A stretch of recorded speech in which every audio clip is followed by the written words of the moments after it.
Want to move on to the Yeah. Owl House? Yes, I do. Okay, so this episode we finally got the answer of what the Lou's doppelganger situation was, and I mean, I'm not sure how I feel about it. How did you feel about this reveal? The fact that she took her place like immediately came as a bit of a shock because, like, I mean, the timing of it is just Impeccable. impeccable. And the fact that she was able to get to the human realm somehow is even more like fucking amazing. Because how did you do this? Well, honestly, before we found out how important the human door portal was, man, they left that shit open all the time. Hell, kept it open in order to not only charge her phone, but to get signal. Oh, that would explain it then. Yeah, I always remember the episode that she did that in, because I'm just like, man, that portal is just some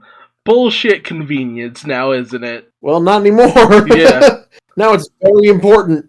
Yeah, I only learned how important it was when it was gone. Basically. So, the whole mirror realm thing was kind of interesting. Thought that was, Yeah, it kind of I thought that was fun. It kind of reminded me of the realm of magic from Star versus the Forces of Evil. Yeah, I see what you mean. Although we also had the revelation that Belos had brought back the Basilisk, which has a little tie into a previous episode when Basilisk infiltrated the school, but the fact that he brought them back in order to learn how to siphon off magic is just like, so he has been siphoning off magic from talismans and all that, but considering that Luz is able to create these glyphs and stuff that draw upon the magic of the Titan, why isn't Belos able to just draw the magic from the Titan? What's keeping him from doing just that? To assume that because of his curse, the Titan rejects him in some way.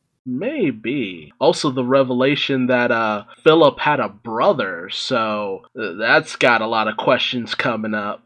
Phil, the guy that was the original explorer that came to the Boiling Isles. Yeah, the legend that the oh god, what's his name? Not Ronaldo.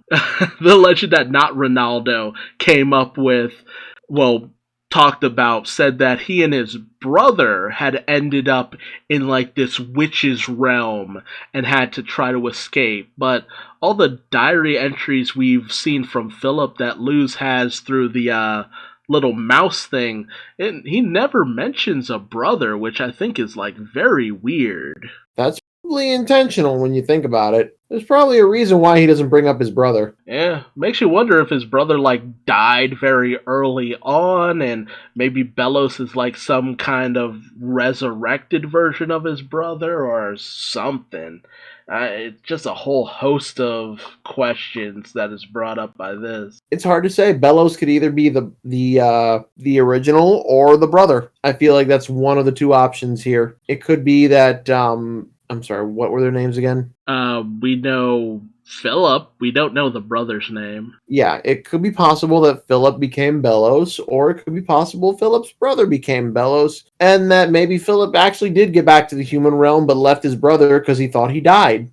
Yeah, entirely possible. It all depends, I guess. Ooh. So, I'm a little salty that Camila got upset with Luce because, she chose to stay in the Boiling Isles. It's like, you weren't exactly understanding or accepting of the kind of person your daughter was, and you didn't even notice that she'd been replaced by a doppelganger almost within an instant. Let's just be real about that. Luce was maybe gone for a moment, and within that moment, fucking V takes her place in the human realm. I feel like the timetable between her arriving at the Boiling Isles and V leaving would have been different, but I don't know how time works in the Owl House, and I can't make logical sense of it. But the point is, if someone else stepped in for your daughter, and you didn't even notice for several months, even after she returned from a summer camp, that's kind of on you, Like, she wanted to make Luce feel bad about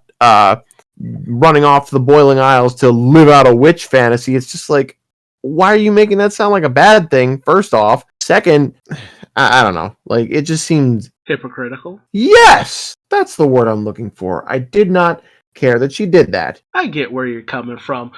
For me, I see both sides of things where it's just like, on Luce's account, of course she ran away because ultimately her mom was making her feel as though her emotions, her feelings didn't really matter. On Camila's side, I get where she's kind of coming from because Luz acting differently, for all she knew, it was just Luz playing a game for the most part.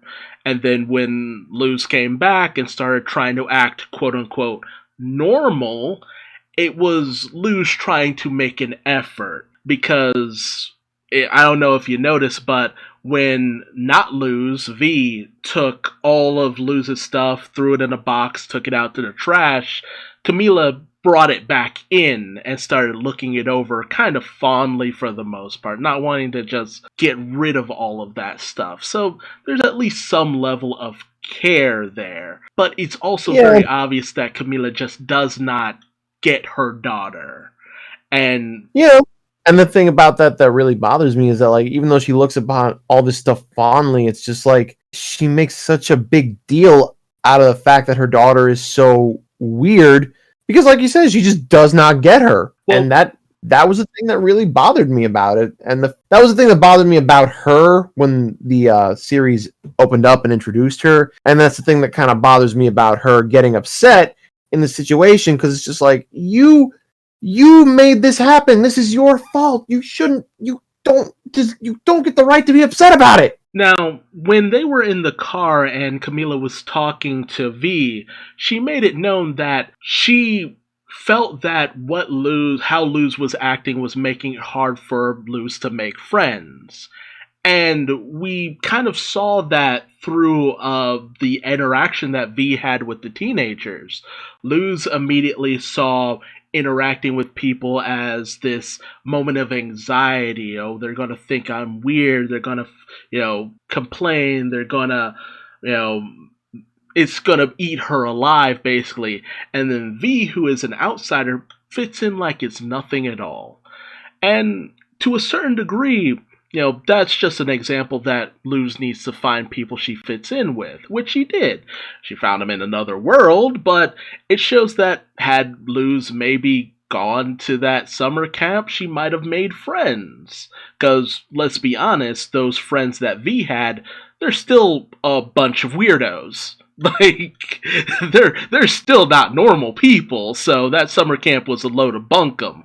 But it could have actually been a chance for Luz to actually meet people who are similar to her instead of, actually trying to fix her, which I feel like was the worst angle to put that summer camp in, but it's just... I mean, it works for the narrative. Yeah, honestly, the pilot was not subtle in any way that it tried to go. And in regards to that end moment, yes, Camila had no right to be upset, but at the same time, my interpretation was more that she was upset that Luz had decided to stay in some unknown, dangerous place and kind of thought her daughter was making light of the fact that she was just gone. And, I get it from a standpoint of a parent, like, my child has been gone this entire time, and I didn't know. She was off in some dangerous unknown place that I have no clue about this entire time, and she chose to do that because it went from anger to her trying to bargain with Luz and say, I will change, I will make it right, just come back, please stay with me. That's where I kind of softened on the situation, because yes, Camila really caused all of this, and it's a reason why a lot of children tend to run away or turn inward from their parents, because they don't try hard enough to understand them. But at the same time, we at least got to see a little bit in this episode that Camila was at least trying to play along with what she thought was like a LARP, which ugh, I swear to God. Mhm. She tried to play along with what she thought was make-believe, and then took the situation a lot more seriously when she realized how real it was. And towards the end, she was upset because she felt like, I mean, she even said it in that moment. It's just like, did I do this? Did I drive you away? It's her coming to the realization that she did, in fact, push her daughter away, push her to basically running away, and that, she has possibly lost her daughter forever for all she knows. And leaving her in that state is kind of heartbreaking to me, because it's just like, that's not the way a parent should need to be able to come around to their child's way of thinking.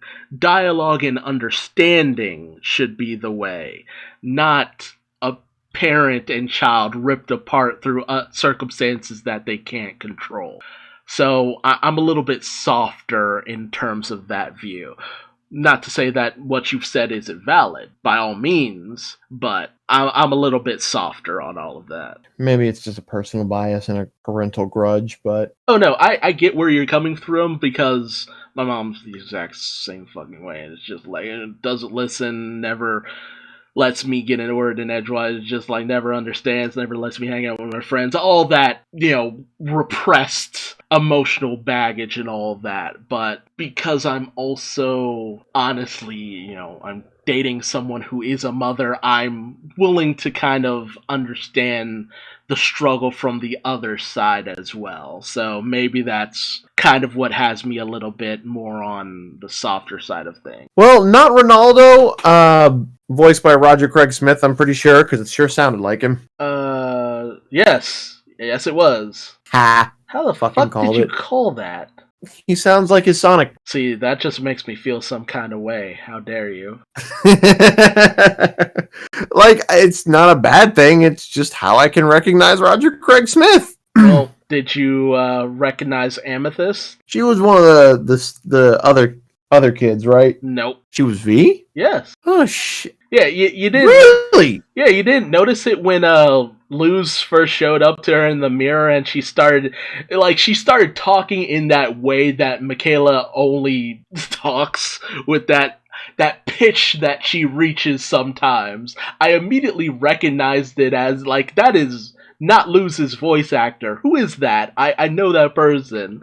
And I'm just like, oh, it's Michaela. Oh, I should have known. She squeals the Yeah. exact same way, so it's just like, there it is. Huh. Her voice made me think of, I want to say it's Jenny Slate. She plays John Ralphio's sister in Parks and Rec.